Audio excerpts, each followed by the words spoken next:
이 작품은 등장인물이 상당히 많고요. 이야기도 살인사건을 파헤치는 버넌이라는 인물과 선상반란을 모의하는 네빌의 이야기로 시점이 계속해 번갈아 가면서 진행이 됩니다. 근데 저는 두 인물이 맞닿아 있는 지점이 그닥 크지 않다고 생각을 하고 모든 이야기를 다 전해드리려고 하는 것보단 하나의 이야기에 집중을 하는 게 작품을 이해함에 있어 더 수월하시지 않을까라고 생각을 하고요. 그냥 하나의 키워드로 선상반란이 있을 예정이다 정도만 미리 말씀을 드린 후 작품 내용으로 들어가 보도록 하겠습니다.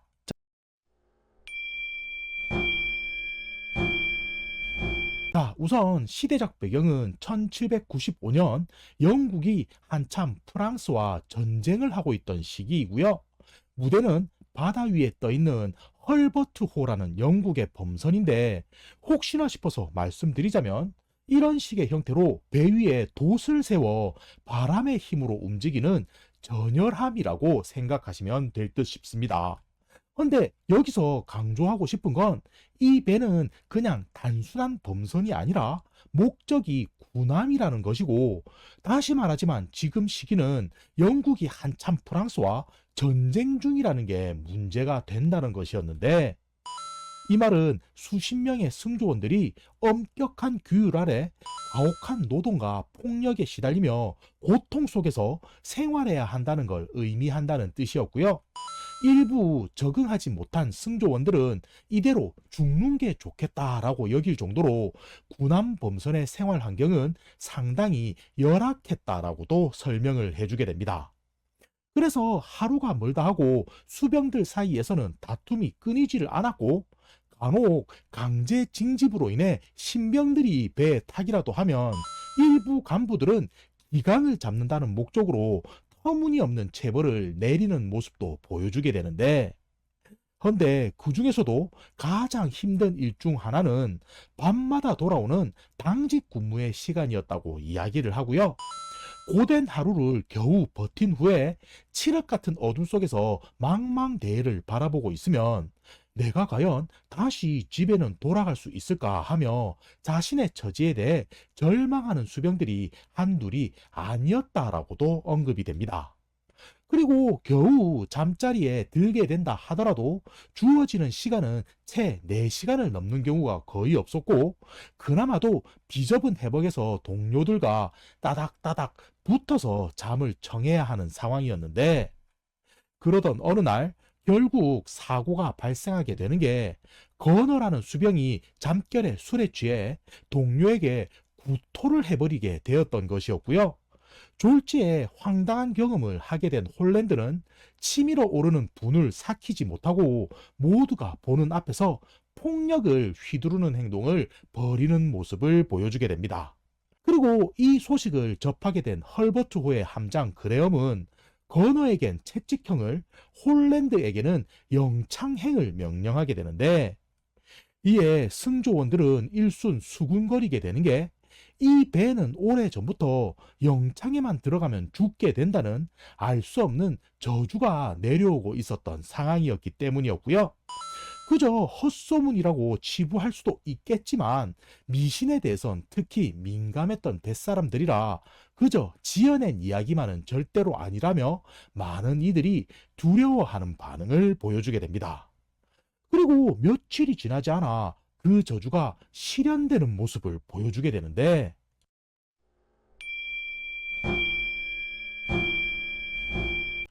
우선 이때 상황이 어땠는지부터 설명을 드리자면, 헐버트호가 암초지대를 지나고 있던 중 갑자기 예상 못한 돌풍이 불어오기 시작했다고 이야기를 하고요. 이에 함장인 그레엄은 부함장 머레이에게 카운터 블레이스를 하라고 명령을 내리게 되는데, 이게 무엇이냐면 최대한 범선이 바람의 영향을 받지 않게 돛을 지그재그로 엇갈리게 배치하는 것이라고 설명을 해주게 됩니다. 허나 그럼에도 배는 깜깜한 어둠 속에서 좌우로 요동을 치고 있었고, 이때 네빌과 조지라는 수병은 각각 장루와 갑판에서 당직 근무를 서고 있는 상황이었는데, 그러던 중 갑자기 퍽 하는 소리와 함께 덜썩하며 쓰러지는 듯한 소리가 들려오게 되고요. 뭔가 싶어 갑판에 있던 네빌이 그 근처로 가까이 다가가 보니 며칠 전 영창에 들어갔다 겨우 나온 홀랜드가 누군가에게 몽둥이 같은 둔기로 머리를 공격당해 죽어 있는 모습을 발견하게 됩니다. 그리고 이 소식을 전해들은 그레엄 함장은 배에서 살인이 일어났다는 사실과 함께 영창의 저주라며 안 좋은 소문이 퍼질 걸 예상해 5등 대위인 버넌을 소환한 후 그에게 이번 사건의 수사를 명령하게 되는데, 당시 헐버트 호는 엄격한 규율로 통제가 되고 있는 상황이었기 때문에 수병들이 장교에게 그닥 협조적이진 않은 모습이었고요. 그나마 그는 일반 수병에서부터 시작해 고위 장교로까지 성장한 케이스였기 때문에 부하들에게 다가가는 것이 어느 정도 수월하지 않을까 싶어서 내린 결정이었습니다. 아무튼 핵심은 그가 이 작품의 탐정이라는 말인 거고요. 명령을 받게 된 그는 본격적으로 수사를 시작하는 모습을 보여주게 되는데, 여기서 말이 떨어지기도 무섭게 연달아 이번에는 범선의 가장 하층부인 선창 지역에서 호이슬이라는 수병이 또 한 번 무언가에 머리를 맞아 사망해 있는 모습이 발견되는 사건이 발생해 버리게 됩니다. 그래서 당장에 소식을 접한 후 달려간 도노는 이게 어찌된 상황인지를 알아본 이후 수사에 도움이 될 만한 몇 가지 증거들을 추가하게 되는데, 우선 식료품장이 한다는 말이 자신이 명령하여 네빌, 조지, 게리 이렇게 3명의 수병에게 선창으로 내려가 쥐를 잡으라고 명령을 내렸다 이야기를 하고요. 이때 근처를 지나던 호이슬이 얼떨결에 이 무리에 합류를 하게 되는데, 그렇게 얼마쯤 지났을 무렵 갑자기 네빌이 자신에게 달려와 각자 흩어져 어둠 속에서 쥐를 잡고 있었는데 무언가 발에 채여 자세히 내려다보니 호이슬이 머리에 피를 흘리며 죽어 있는 걸 발견하게 되었다 신고를 했다는 증언을 말해주게 됩니다. 그러니까 애초에 호이슬은 이곳에 있을 사람이 아니었는데 어떻게 된 건지 살해가 된 거다 이 말이 되는 거고요. 다음으로 두 번째 증거는 흉기인 망치가 발견되었다는 것이었는데, 그 주인은 목공장 간부인 팔코너인 것이 밝혀지게 되지만 사건 당시 그는 알리바이가 확실하다는 게 밝혀지며 용의선상에서는 벗어나는 모습을 보여주게 됩니다. 근데 여기서 중요한 게 팔코너는 왜 범인이 자신의 망치를 가져갔을까 하며 오히려 의아하다는 반응을 보여주게 되는데, 이게 왜 그런 거냐면 일반 수병과 간부의 숙소는 서로 구역이 분리되어 있기 때문에 아무나 마음만 먹는다고 해서 자신의 방으론 함부로 들어올 수가 없는 상황이기 때문이었고요. 혹여나 몰래 들어오게 된다 하더라도 발각되면 크게 문책을 받게 될 것이 분명하고, 망치라면 창고에도 손쉽게 구할 수 있는 것들이 많았기 때문에 굳이 이런 위험을 무릅쓸 이유가 전혀 없다는 말을 덧붙이게 됩니다.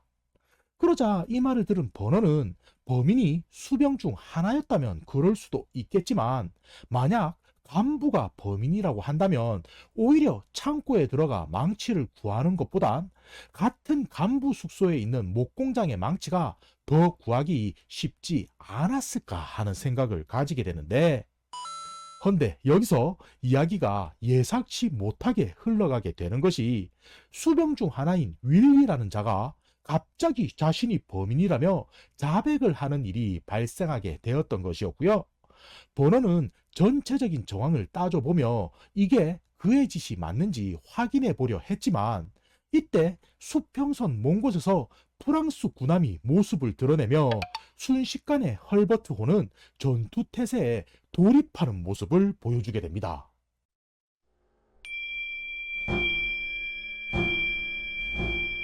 자, 그리고 이 이후의 상황은 이제부터 어찌 되었나 제가 정리를 해서 설명을 드려볼 텐데, 영국 군함인 헐버트 호는 결국 승리를 하긴 했지만 이때의 전투로 인해 함장인 그레엄을 포함해 상당수의 병사들이 목숨을 잃게 되었다고 묘사가 되고요. 추가로 사망자 중 중요 인물 2명을 덧붙여 언급해 보자면 앞서 호이슬이 살해당했을 당시 함께 선창으로 내려갔던 3명의 수병 네빌, 조지, 게리 이렇게 3명 중 조지가 전투 중 사망해 바닷물에 떠내려갔다고 이야기가 되고 나머지 1명의 경우는 상당히 의외의 인물이 되는데 프랑스 군함이 쏜 포탄이 갑판을 통과해 아래까지 떨어져 영창에 있던 윌리가 폭사를 당했다고 묘사가 됩니다. 그런데 여기서 보면 1명은 실종이고 1명은 폭사다 보니 어라? 2사람 중 누군가가 정체를 숨긴 거 아냐라고 생각할 수 있지만 일단은 본인이 사망한 게 맞다라고 확정을 짓고 넘어갔으면 하고요. 정확한 이유에 대해서는 제가 더보기란에 추가 설명을 덧붙일 테니 이후 관심이 가신다면 이 부분에 대해 참고를 해주시는 게 도움이 되지 않을까 싶습니다. 아무튼 이렇게 해서 위에 언급한 3사람이 죽고 이후 정권을 부함장인 머레이가 이어받게 되는데 그는 납포한 프랑스 군함을 견인밧줄로 매달은 다음 일단 헐버트호의 수리가 급하다며 가까운 항구로의 귀향을 명령하게 되고요. 버넌에게는 일단 용의자가 얼떨결에 사망을 하긴 했지만 스스로 생각해 봤을 때 못 믿어온 점이 조금이라도 남아있다면 사건에 대한 수사를 계속해도 된다며 전적으로 협력해주는 모습을 보여주게 됩니다. 그런데 기존의 사건들이 어찌 된 건지 채 파악되기도 이전에 또 한 번 헐버트호 안에서 영문을 알 수 없는 미스터리한 사건이 발생하게 되는데 이번에는 앞서 선창으로 내려갔던 3명의 수병 중 또 다른 1명이었던 게리의 차례가 되는 거고요. 그는 사소한 문제로 상관과 언쟁을 벌이다 명령 불복종이라며 영창에 갇혀버리는 모습을 보여주게 되는데 그날 밤 당직을 끝낸 버넌이 인계를 마친 후 숙소로 돌아가던 도중 갑자기 뻥 하며 불길한 총소리가 자신의 귓전에서 메아리 치는 것을 전해 듣게 됩니다.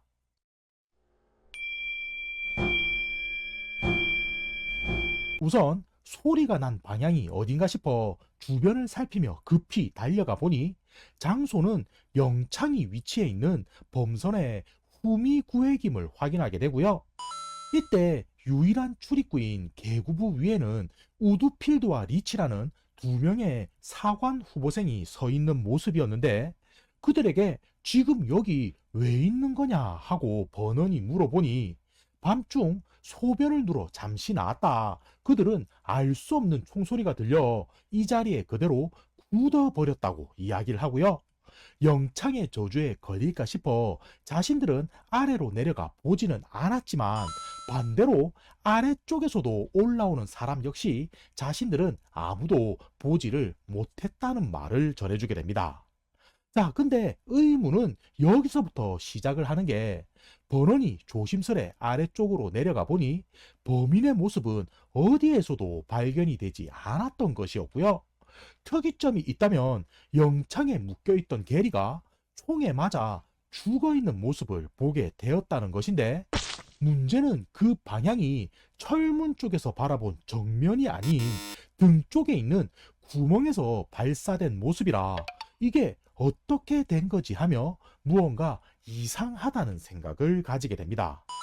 그래서 구멍이 나 있는 뒤쪽 방으로 황급히 달려간 버너는 자신이 본 것에 대해 하나하나 기록하는 모습을 보여주게 되는데 우선 앞서 윌리가 사망했을 당시 적군의 포탄이 날라온 구멍이 작게나마 갑판 천장과 벽벽 한쪽에 남겨져 있는 모습이었다고 이야기를 하고요. 범인이 사용한 듯 보이는 화약 발사식 화승총이 포문 아래 세워져 있는 모습도 발견하게 되지만 그 구멍의 크기가 매우 협소해 사람이 드나들기엔 무리가 있는 형태라고 설명을 추가하게 됩니다.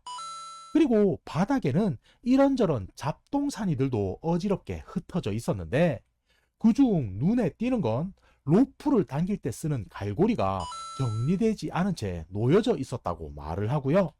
또 다른 한쪽에는 별다른 이상 없이 멀쩡해 보이는 해먹 하나와 살짝 불이 붙어 타고 있는 해먹이 각각 따로따로 뭉쳐져 있는 것도 버너는 목격하는 모습을 보여주게 됩니다. 그러자 이때 뒤늦게 나타난 사무장 파커가 빨리 불부터 꺼야지 뭐 하고 계신 거냐며 황급히 모래 양동이를 들고 와선 나무라는 소리가 들려오게 되는데, 허나 이 순간 버너는 몇 가지 의문이 머릿속에 가득 차 아무것도 신경을 쓸 수 없는 모습을 보여주게 되었던 게, 일단 첫째가 범인은 대체 어디로 사라졌나 하는 것이었고요. 두 번째는 정황상 옆에 있는 방에서 구멍을 통해 총을 쏜 건 맞는 것 같지만 왜 굳이 철문에서 쏴도 충분히 죽일 수 있는 걸 그런 번거로운 방식을 사용했는지 아무리 생각해봐도 답을 찾지 못하는 모습을 보여주게 됩니다.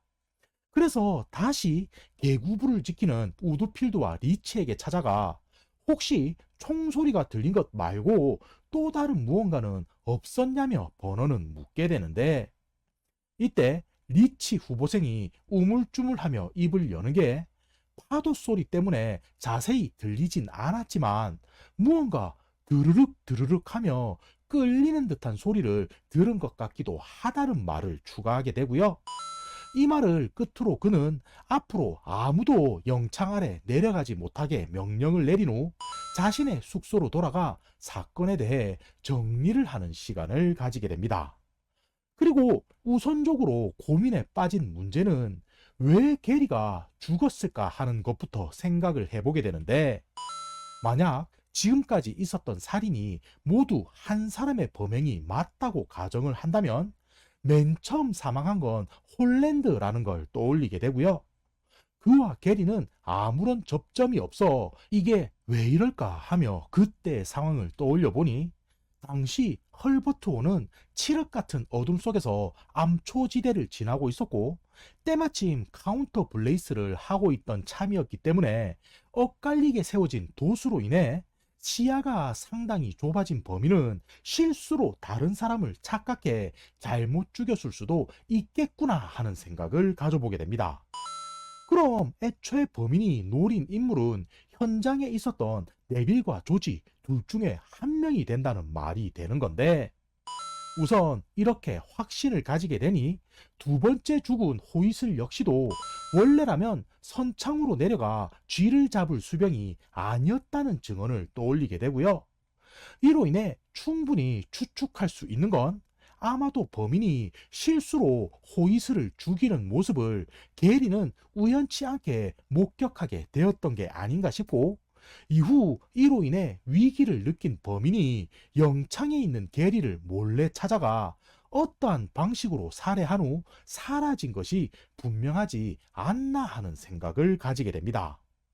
그럼 여기서 또다시 드는 의문이, 윌리는 자신이 범인도 아니면서 왜 거짓 자백을 하게 되었나 하는 게 문제인 건데, 이건 생각보다 단순하게 풀리는 게, 워낙에 범선에서의 생활이 고통스럽다 보니 차라리 죽어버리는 게 다행이다라고 생각했을 거로 여겨지게 되고요. 그럼 최종적으로 범인이 노린 목표가 네빌과 조지 둘 중 누구였을까 하는 게 남게 되는데, 만약 네빌이 목표였다고 한다면 게리보다 그를 먼저 죽이러 가는 게 순서에 맞으니, 애초에 범인이 처음부터 죽이려 한 실제 목표는 결국 최종적으로 조지가 분명했을 거라고 버너는 결론을 내리는 모습을 보여주게 됩니다. 그러니까 이 상황을 다시 정리해보면, 범인은 알 수 없는 이유로 조지를 죽이려 했지만 두 번을 연달아 실패를 하고 그 모습을 게리에게도 들켜버렸다는 말이 되는 거고요. 그런 중 예상치 못한 전투가 갑자기 발생하며 목표를 한 조지가 사망을 하는 모습을 보여주게 되자 눈엣 가시 같은 목격자를 처리해야겠다는 생각에 때마침 영창에 갇힌 게리를 몰래 죽이고 범인은 사라졌다는 게 되는 사건이었습니다. 자, 그럼 여기서 또다시 생기는 의문이, 그 몰래 죽인 방식이 과연 어떻게 되나 싶은 상황인 건데, 이후 한참 동안이나 머리를 싸매고 고민하던 버너는 원래 해먹은 그 방에 없었던 물건이 되는데 왜 범인은 두 장이나 가져와야만 했던 걸까 하며 곰곰이 생각에 빠지는 모습을 보여주게 되고요. 순간 포문 밑에 세워진 화승총과 드르륵 하는 소리를 연관시켜 생각해 본 버너는 갑자기 머릿속에서 팅 하며 무언가 커다란 깨달음을 얻게 되는 모습을 보여주게 됩니다. 그래서 다시 한 걸음에 영창 옆방으로 향하게 된 그는 자신의 추리를 토대로 화승총을 이리저리 둘러보곤 어라?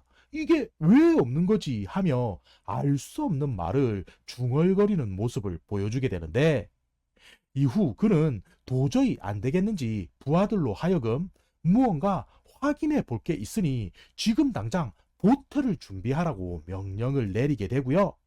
잠시 후 후미 쪽 어딘가를 면밀히 확인하는 듯 싶던 그는 역시 내 생각이 맞았어 하며 사건의 진상에 대해 확신을 하는 모습을 보여주게 됩니다.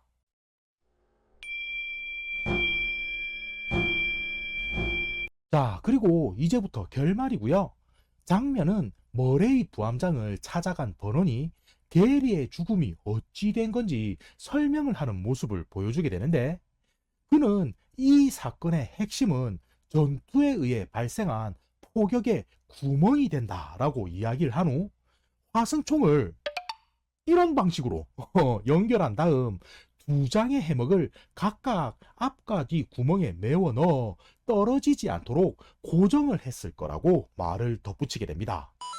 그래서 해먹이 두 장이었지만 뒤쪽에 있던 해먹은 멀쩡한 모습이었던 거고 총구에 있던 해먹은 총알이 발사되며 튄 불꽃에 불이 옮겨 붙고 말았던 게 되는 상황인 건데 이 말을 들은 머레이 부함장은 그래 이런 방식이라면 범인이 갑판 위에 있더라도 실을 연결해 총을 발사할 수 있겠군 하며 감탄을 하게 되고요.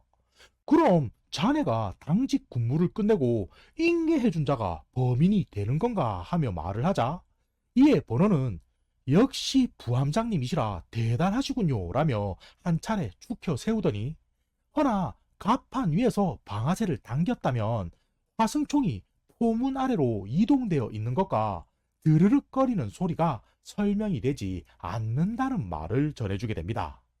그러면서 자신의 추리를 이어가는 게 당시 현장은 범선의 후미 구역이라 바로 뒤에는 납포한 프랑스 군함이 매달려 있었다는 걸 알려주게 되고요. 갈고리를 이용해 견인 밧줄에 범인이 화승총에 방아쇠를 연결해 두었다면 파도를 타고 이리저리 흔들리는 와중 자연스럽게 방아쇠는 발사가 되었을 거고 그 반동으로 인해 포문 밑까지 드르륵거리며 끌려가는 상황도 충분히 가능했을 거라고 번호는 설명하는 모습을 보여주게 됩니다. 그러자 이 말을 들은 머레이 부함장은 이제 더 이상 기다리지 못하겠다는 듯 그래 자네 설명은 충분히 이해를 했네. 헌데 그래서 누가 범인이라는 건가 하며 다그치는 모습을 보여주게 되는데 이에 번원이 한다는 말이 지금까지 제가 설명드린 추리가 완벽하게 완성이 되기 위해서는 또 하나 중요한 증거가 반드시 있어야 된다고 이야기를 전해주게 되고요. 그건 바로 방화쇠에 달린 실이 남겨져 있어야 한다는 것인데 제가 확인해 본 결과 그 실은 총에서도 없었고 영창한 어디에서도 발견이 되지 않았다는 말을 덧붙이게 됩니다. 그러면서 오늘 자신은 이 추리가 틀린 것인가 하는 걸 확인하기 위해 직접 보트를 타고 바다로 내려가 견인 밧줄을 체크해 보았다는 말을 전해주게 되는데 이에 머레이 부함장은 그래 그래서 결과가 어떤가 하며 묻게 되고요. 이 말을 들은 버너는 역시 제 추리가 맞았습니다 라고 말을 하더니 견인 밧줄 한쪽에 길다란 실이 단단하게 묶여져 있는 것을 자신의 두 눈으로 똑똑히 확인했다는 말을 전해주게 됩니다. 자, 그러니까 이 말은 곧 누군가가 영창 안으로 은근슬쩍 들어와 총에 묶여진 실을 몰래 가져갔다는 걸 뜻한다는 말이 되는 건데, 허나 자신은 영창의 조사를 진행하며 다른 이의 출입을 철저히 통제했다는 말을 덧붙이게 되고요. 딱 한 명 간부 중 하나인 파커 사무장만이 그 안으로 들어온 적이 있었는데, 그 외엔 범인이라고 할 수 있는 인물이 존재할 수가 없으니 그가 이 배에서 3건의 살인을 저지른 살인마가 분명하다는 것을 자신은 확신한다는 말을 들려주게 됩니다. 그리고 이 말이 끝나자마자 갑자기 펑 하는 소리와 함께 범선에 있던 장약고가 폭파하는 모습을 보여주게 되는데,